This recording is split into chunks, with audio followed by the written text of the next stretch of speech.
Diversité, diversité. On ne parle que de diversité. On prône, on prie, le credo, le mantra. Que de crimes, diversité, et que de navets on commet en ton nom. Pourquoi ? Eh bien, écoutez. Sud Radio Berkov dans tous ses états. Les perles du jour. Et ses amis, célébrons la diversité. Célébrons la diversité. Eh bien, France Télévisions. Je rappelle que nous payons avec nos impôts, hein, tous nos impôts, auditeurs de Sud Radio, résistants de Sud Radio. Eh bien, on a renforcé la diversité, vous voyez. Alors, je vous rappelle la clause diversité. Elle est sur tous les contrats de France Télévisions pour un téléfilm de fiction, c'est-à-dire que quand un producteur, un réalisateur, une équipe veulent faire un film de fiction, fait un téléfilm de fiction, évidemment France Télévisions est très très très demandeuse et consommatrice de films de fiction, et c'est très très bien. Alors voilà, il y a des clauses qu'il faut signer, donc la clause diversité. Alors c'est quoi ?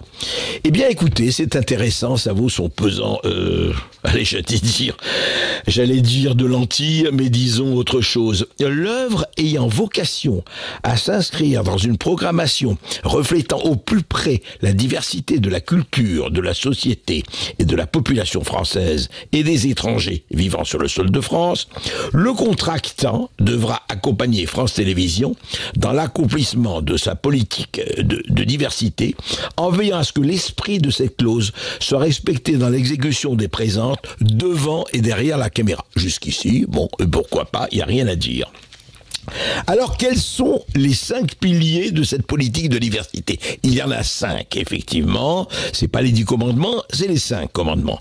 Égalité homme-femme, diversité ethnoculturelle, sociale, le handicap et évidemment la représentation LGBT. Ils n'ont pas mis Q, X, mais enfin voilà.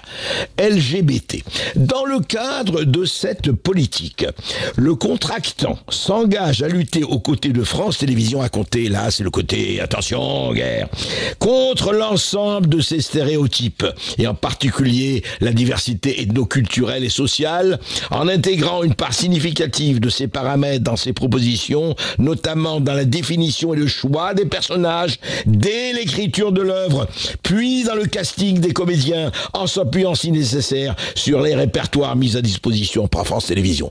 C'est-à-dire qu'on va surveiller, attention, vous allez arriver avec une œuvre artistique. Vous dites, ben là, oui, ça ne se passe que pour des Noirs en Afrique. Ah non, ça va pas du tout, là, la diversité où elle est.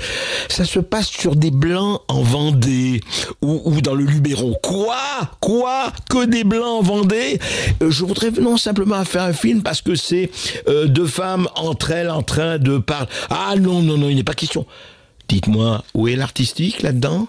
Où est la liberté du créateur ? Ah non, la liberté du créateur désormais est une liberté non seulement surveillée, mais encadrée. Eh oui, vous croyez que c'est fini là, le temps où le créateur pouvait faire ce qu'il voulait ? Non.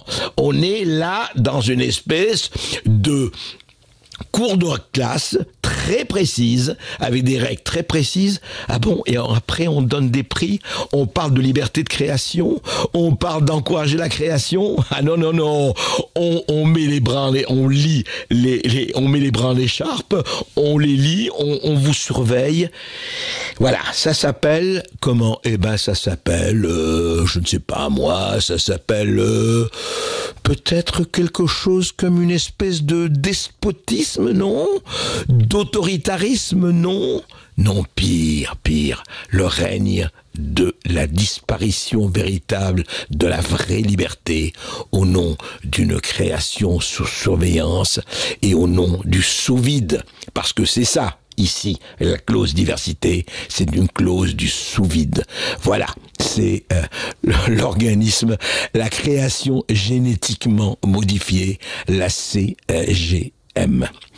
Eh ben, écoutez, bonne chance, chers spectateurs, auditeurs et surtout contributeurs obligés de France Télévisions.